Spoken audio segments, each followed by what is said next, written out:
início ao tempo escatológico, quando então a 70ª semana de Daniel se desenvolverá, tá certo? Tudo aquilo que já foi profetizado acontecerá, e ao final a implantação do reino milenar de Cristo, os 1000 anos no qual Cristo reinará e nós juntamente com ele. E após isso veremos nas outras aulas os demais desenvolvimentos que se darão, com a transformação, por exemplo, de todas as coisas.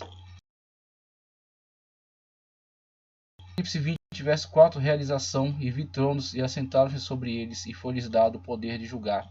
E vi as almas daqueles que foram degolados pelo testemunho de Jesus e pela palavra de Deus, e que não adoraram a besta nem a sua imagem, e não receberam um sinal em suas testas, nem em suas mãos, e viveram, e reinaram com Cristo durante 1000 anos. Esta é a promessa, e nós cremos nela, em todos os pontos e em todas as vírgulas, tudo aquilo que foi nos anunciado, é nisso que cremos. Enfim, todos seremos reunidos a esta corte, composta pelos salvos de todas as épocas, que então adentrarão a sala do banquete, onde Cristo nos prometeu que conosco cearia, como ceava com seus discípulos na terra de Israel, quando ainda em carne estava entre nós. Chegou o momento, passado o tenebroso período denominado 70ª semana, quando em 3 anos e meio o iníquo enganara a terra, e com seus habitantes, inclusive os judeus, fizeram aliança, né?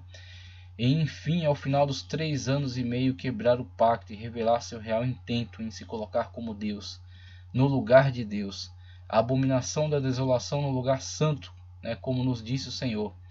Depois de abertos os selos, tocadas as trombetas do Apocalipse, derramadas as taças da ira de Deus, e o governo afetado do anticristo e seus aliados lançar sua última ofensiva, objetivando a eliminação dos últimos israelitas, assim possibilitar o pleno cumprimento das profecias.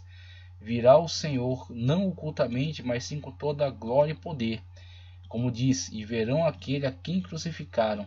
Temos aí as características, né, dessa segunda etapa, né? Temos a característica aí desse segundo evento. Então temos aí o evento, o grande evento da vinda do Senhor, essas duas etapas, sendo a primeira para a sua igreja de forma oculta e a segunda para Israel de forma anunciada, declarada, manifesta. Certo? As etapas têm características singulares, características próprias para cada uma delas. Mas as duas etapas elas concluem um só evento, a vinda do Senhor. E enfim, os últimos incrédulos se dobrarão juntamente com todos os outros joelhos ante a majestade divina, e nós juntamente com o Senhor marcharemos contra as tropas reunidas em Meguido. Veremos sua destruição, o banquete das aves ao devorarem os corpos dos derrotados, o julgamento dos ímpios e a admissão daqueles que submetem ao governo universal de Cristo, né? A implementação do governo universal de Cristo. 70ª semana, aquele quadro que já observamos com arrebatamento, início do tempo do escatos. 70ª semana de Daniel, governo do anticristo, pacto com Israel, reconstrução do templo, né? Temos aí período tribulacional, a falsa paz, grande tribulação, o tempo abreviado no qual Israel será intensamente perseguido, e na verdade a igreja já foi martirizada, e aqueles que foram martirizados aguardam, né, pelo juízo de Deus. Manifestação gloriosa, né, de Cristo e dos santos, a chamada parousia, a vinda declarada gloriosa de Cristo. Instauração do governo milenial, teocracia universal de Cristo, a nossa grande esperança.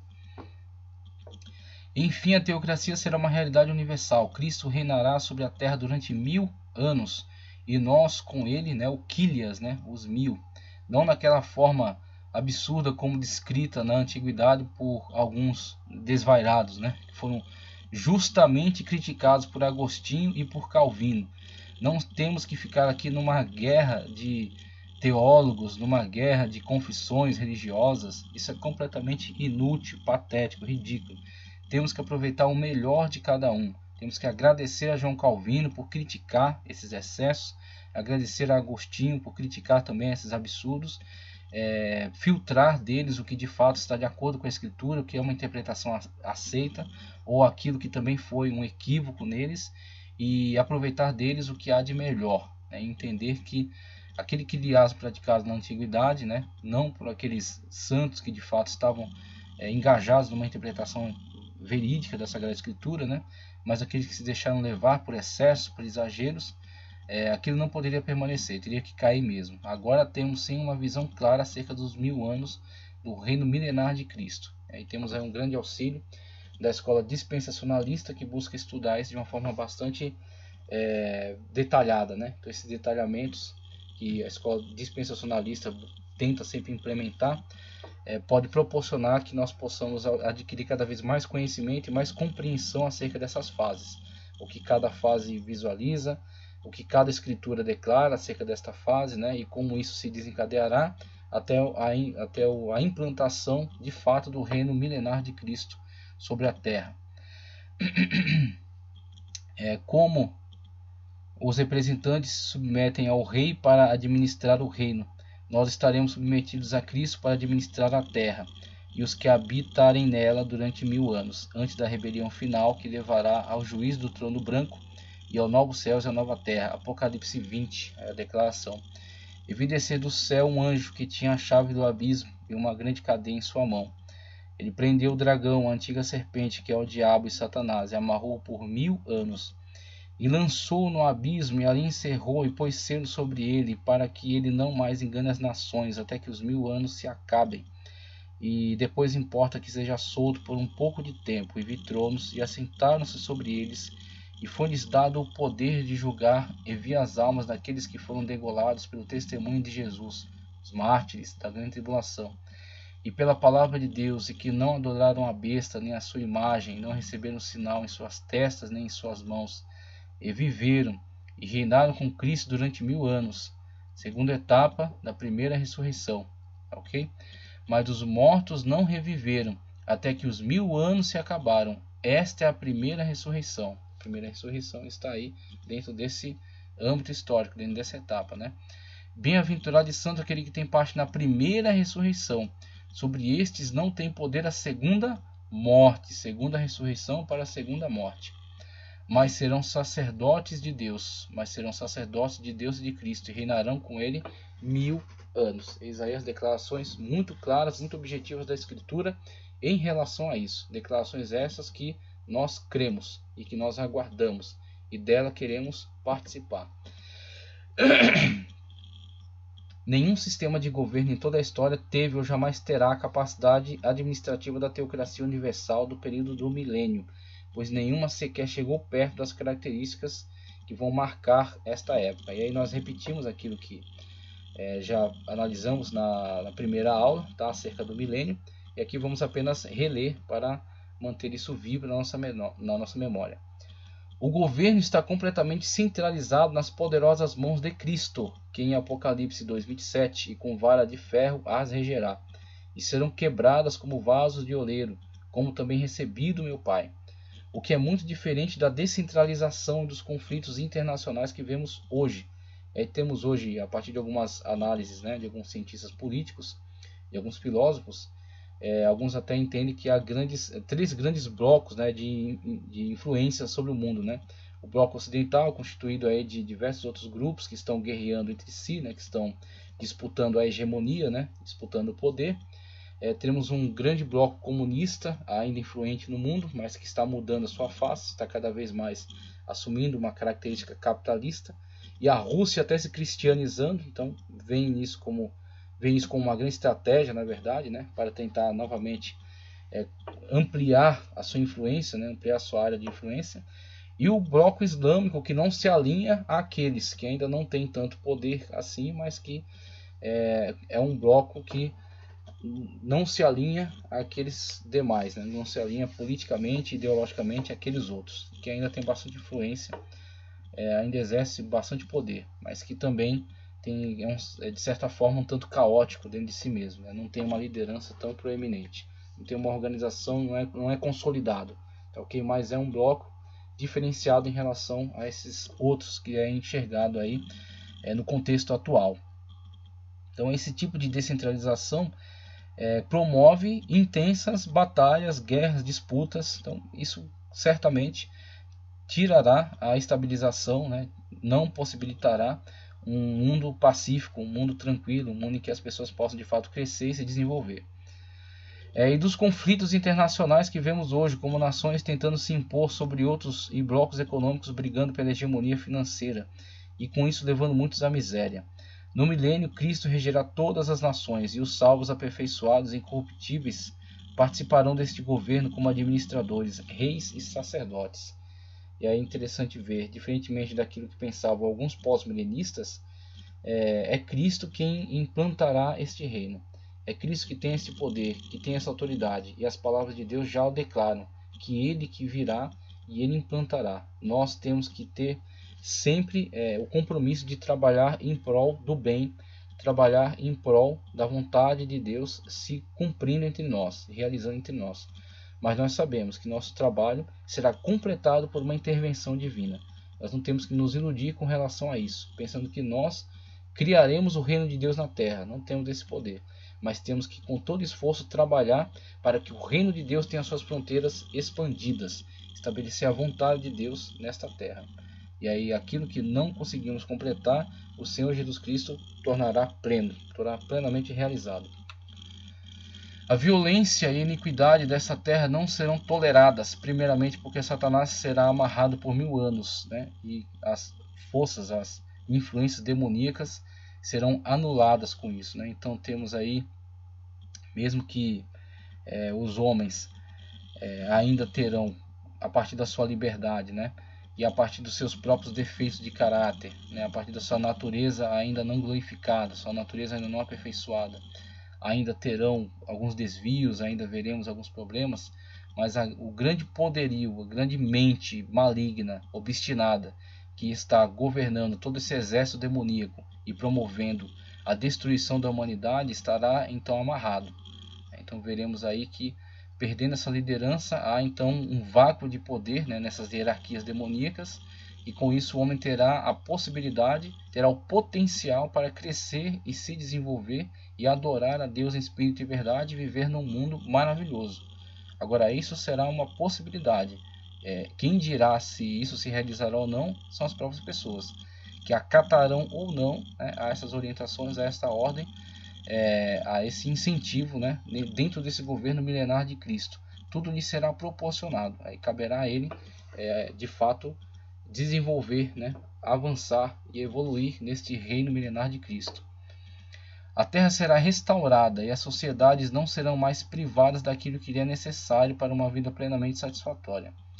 Aquilo que é impossível os governos humanos combater, pois são constituídos por pessoas corruptíveis e corruptoras que roubam dos cidadãos a possibilidade de ter acesso ao necessário para a sua vida, mas isso não será possível no governo daquele que é perfeito e tem autoridade para nivelar toda a sociedade e dar a cada um aquilo que necessita, impedindo a prática do abuso e acúmulo dos bens nas mãos de poucos, principalmente porque teremos Cristo como governante supremo e pessoas que estão também no estado glorificado, que são incorruptíveis em posições estratégicas, exercendo reino e sacerdócio juntamente com Cristo.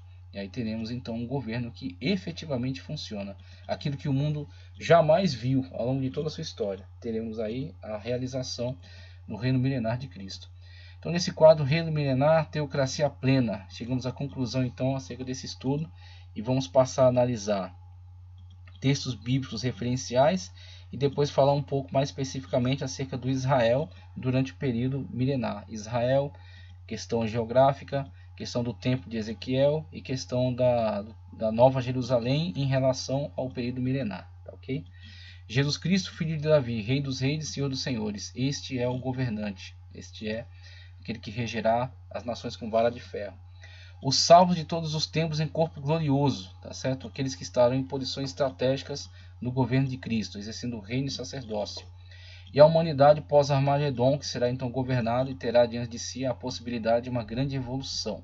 Enfim, poderá então evoluir até um estado extraordinariamente aperfeiçoado. Essas são características da manifestação da teocracia universal que esperamos. Mas mesmo diante de governo tão perfeito, o homem corrupto que se tornou ainda assim se deixará levar pela influência maléfica do diabo. Logo após que for solto, enfim veremos dentre os que estiverem vivos quem não praticava o pecado apenas pelo fato de estarem sendo coibidos e aqueles que de fato são amantes da justiça. Então, uns que não praticavam somente porque estavam sendo de certa forma coibidos, né, por todo aquele ambiente benéfico à sua volta, ou aqueles que de fato estavam engajados nisso, né, e que cresceram, evoluíram, se desenvolveram, aceitaram a Cristo como o único e suficiente Salvador, adoraram a Ele em espírito e verdade, e são então aqueles salvos, né, aquelas pessoas de fato que confirmaram, né, sua comunhão com Deus durante o reino milenar. São amantes da justiça e da verdade e vivem de forma santa e agradável a Deus.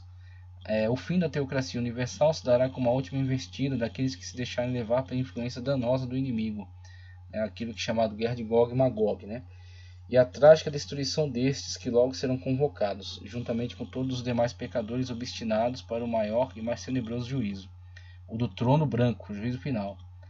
Mas nós cremos e aguardamos por este reino e após a eternidade, juntamente com aquele que para nós sempre foi e sempre será o Rei dos Reis e o Senhor dos Senhores. A teocracia para nós a teocracia para nós é e sempre será uma realidade presente, quer no aspecto de Deus como Criador e por isso governador do curso da história, quer pelo conhecimento do governo instaurado sobre Israel, que por eles foi rejeitado, mas por nós é não somente aceito, mas invocado, quando oramos proclamando que assim seja na terra como é no céu, e enfim nossa fé, quando com esperança aguardamos pelo dia e pela manifestação, quando enfim, juntamente com Cristo, será manifestado aquilo que somos, graças à misericórdia e ao poder de Deus, o Senhor. Quando Ele se manifestar, nós também nos manifestaremos, assim como disse o apóstolo João, o reino milenar de Cristo e nós juntamente com Ele. Temos aí os referenciais, o texto de João que acabei de citar. Vede quão grande amor nos tem concedido o Pai. Primeira carta de João, capítulo 3. Que fôssemos chamados filhos de Deus, por isso o mundo não nos conhece, porque não o conhece a Ele. Amados, agora somos filhos de Deus e ainda não é manifestado o que havemos de ser. Mas sabemos que quando Ele se manifestar, quando o Senhor se manifestar, gloriosamente, seremos semelhantes a Ele, porque assim como o veremos. E qualquer que nele tem esperança purifica-se a si mesmo, como também ele é puro. Maravilhoso. Temos aí os referenciais bíblicos, utilizados aí para a confecção desta obra, tá certo? E temos aqui uma indicação. Esse livro está disponível na plataforma Hotmart, nessa senha. Este link estará disponível aí na descrição do vídeo, logo abaixo, tá? Então recomendo a todos que adquiram o material, leiam e indiquem o link para ser adquirido aí por outros irmãos. E aí prosseguimos ainda com citações, textos bíblicos aí que são referência, que são fundamento para a teocracia, para o governo universal de Cristo. Por exemplo, segundo livro de Samuel 7, 12 a 16. Quando a sua vida chegar ao fim e você descansar com seus antepassados, escolherei um dos seus filhos para sucedê-lo, um fruto do seu próprio corpo, e eu estabelecerei o reino dele. Será ele quem construirá o templo em honra no meu nome, e eu firmarei o trono dele para sempre. Eu serei seu pai, ele será meu filho. Quando ele cometer algum erro, eu o punirei com o castigo dos homens, com açoites aplicados por homens. E aí temos uma profecia que está nos descrevendo o reino de Salomão, ok?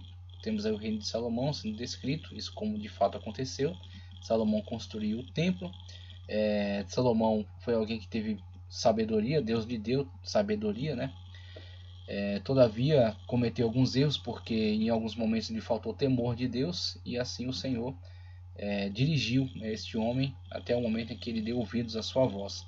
Agora, dentro daquela lógica da profecia de duplo alcance, vemos aspectos que se cumpriram em relação a Salomão e vemos aspectos que não poderiam ser totalmente enquadrados pela vida de Salomão, como por exemplo o trono estabelecido para sempre.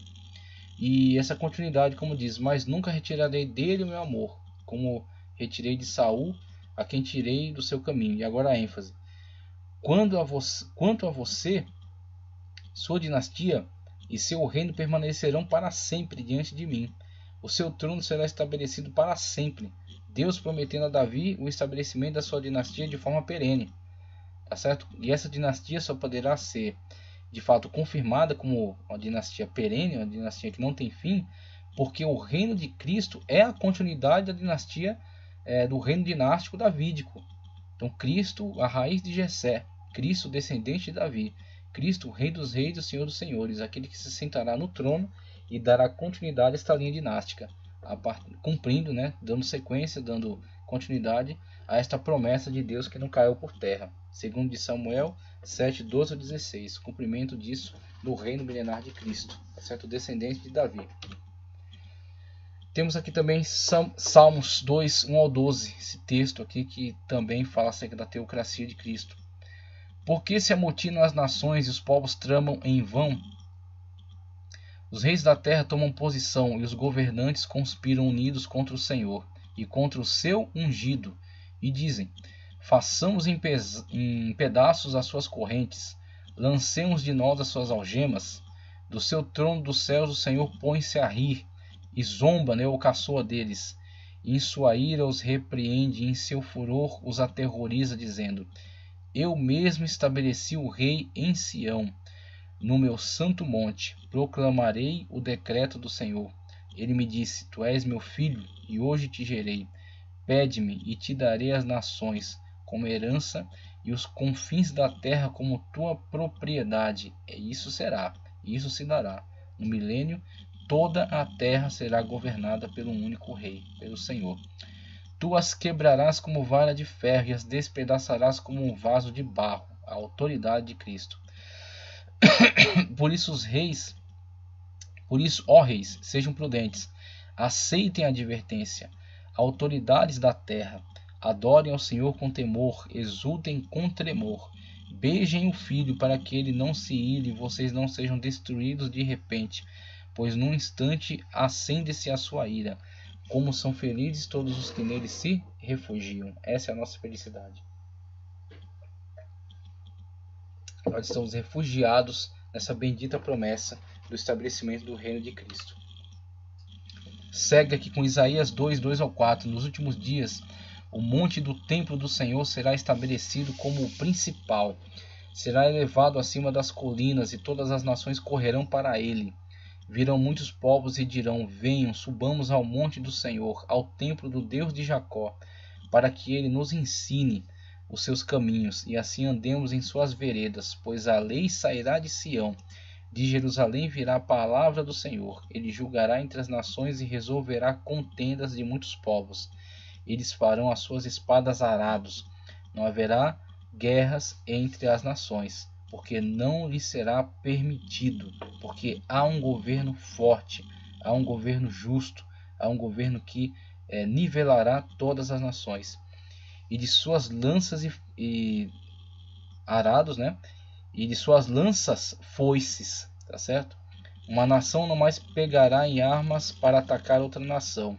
Elas jamais tornarão a preparar-se para a guerra. Glória a Deus por essas grandes promessas. Nós aguardamos. Ora vem, Senhor Jesus. Ele estenderá o seu domínio e haverá paz sem fim sobre o trono de Davi e sobre o seu reino estabelecido e mantido com justiça e retidão, desde agora e para sempre. O zelo do Senhor dos Exércitos fará isso. Isaías 9:7, maravilhoso. Jeremias 33, 14 a 18 diz: dias virão, declara o Senhor, em que cumprirei a promessa que fiz à comunidade de Israel e à comunidade de Judá. Naqueles dias e naquela época farei brotar um renovo justo da linhagem de Davi. Eis aí a continuação dinástica, Cristo da linhagem de Davi. Sobre ele se cumprirá essa promessa, então.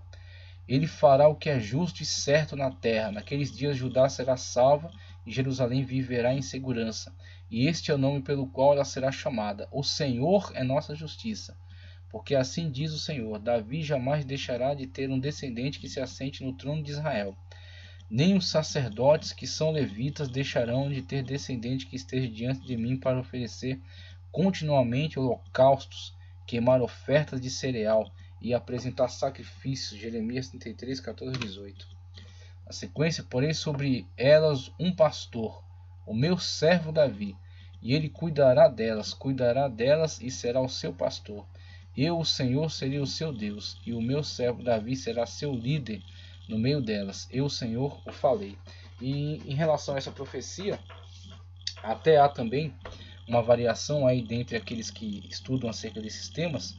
Alguns teólogos até admitem a ideia esta que era partilhada também pelos cristãos primitivos, tá? Por Justino Marte, por exemplo, talvez por Irineu, não me recordo agora se ele foi muito específico nisso, mas alguns admitem até a ideia de que dentre os ressurretos do Antigo Testamento, o servo de Deus Davi, quando então ressurreto, caberá a ele o governo sobre a Jerusalém terrestre, tá ok? Veremos daqui a pouco o estabelecimento de Israel em toda a sua extensão territorial, conforme prometida por Deus a Abraão.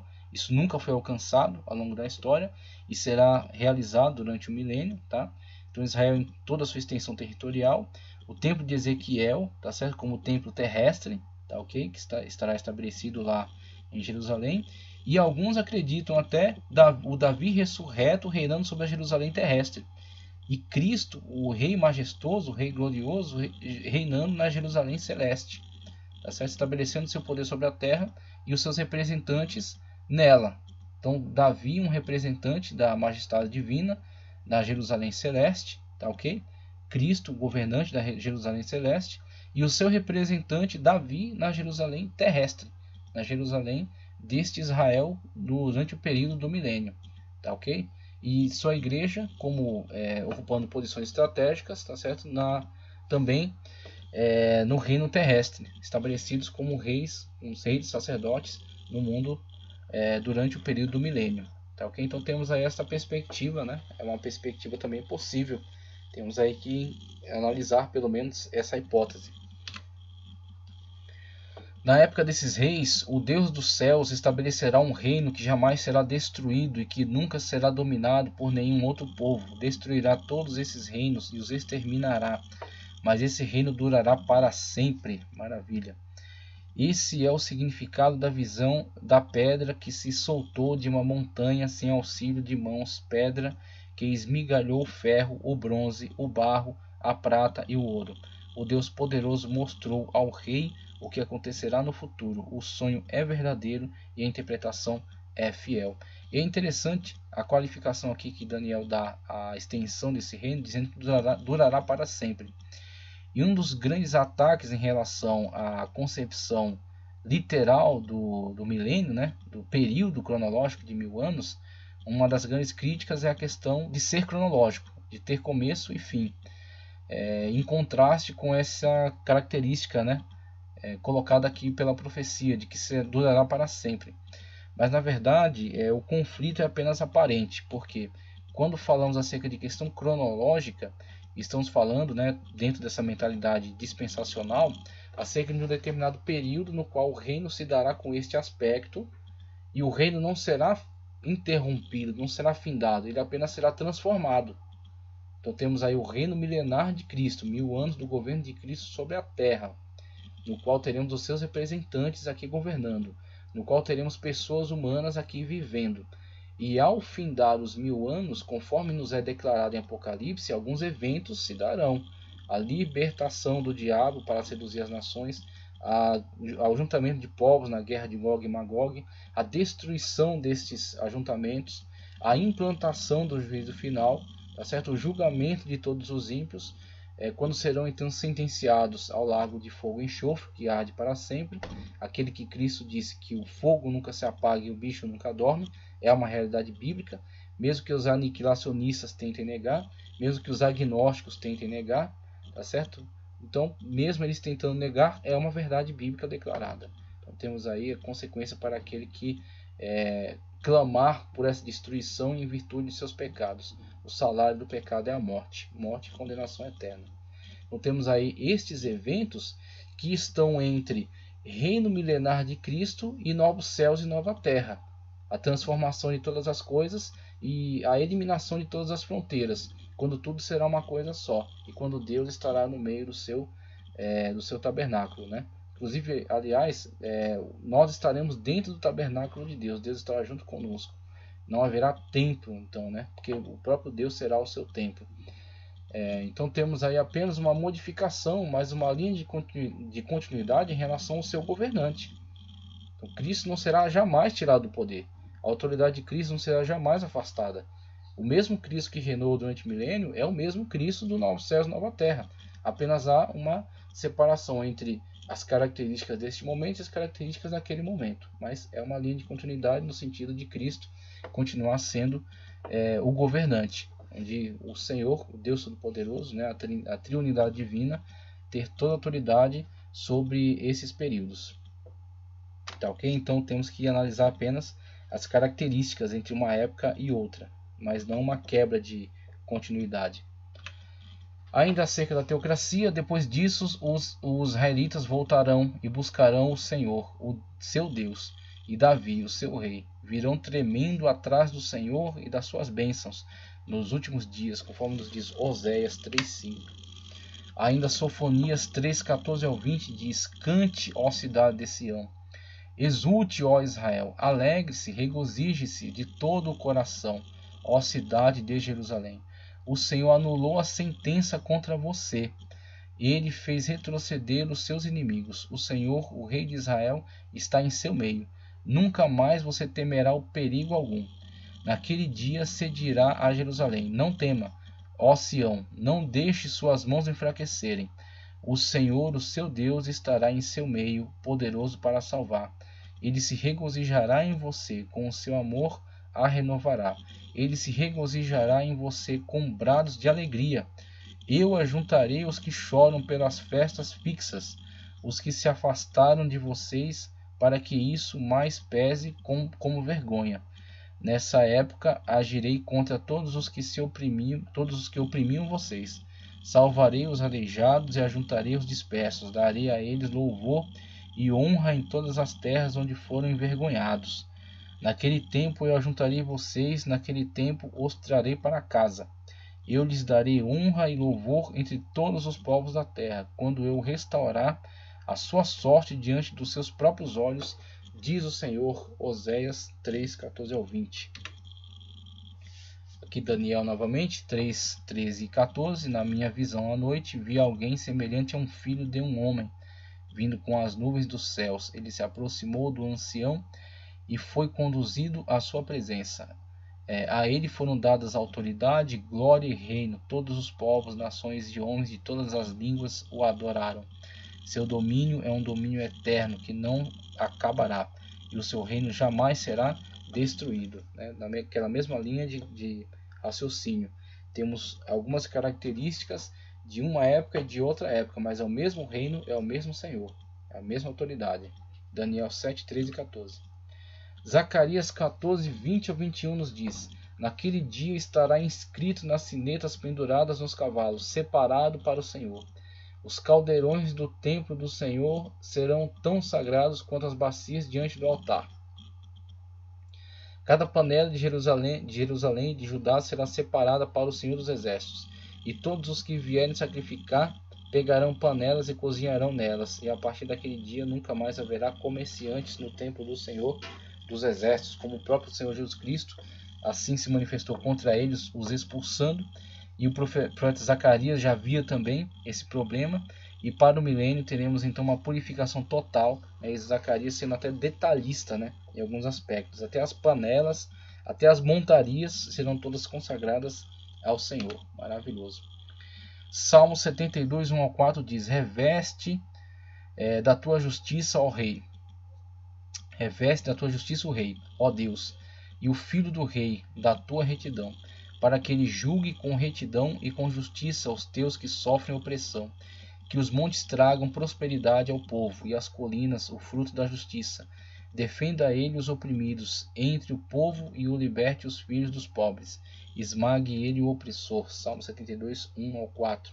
O ato, né? A autoridade de Cristo em realizar estes atos de justiça.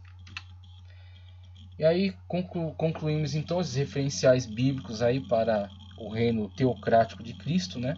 E para a próxima aula já vamos tratar acerca de alguns aspectos relacionados a Israel, com relação à geografia, a construção do templo na terra, e ainda alguns referenciais de alguns livros importantes aqui, falando acerca do templo de Ezequiel sobre a terra e a nova Jerusalém que desce do céu. Alguns têm entendimentos diversos em relação ao período, Alguns entendem que a Nova Jerusalém e o milênio estão associados, né, sendo então correlacionados. Outros entendem que são épocas distintas, tendo então o milênio e após milênio, manifestação da Nova Jerusalém. Mas vamos ver aí algumas referências textuais para isso, tá?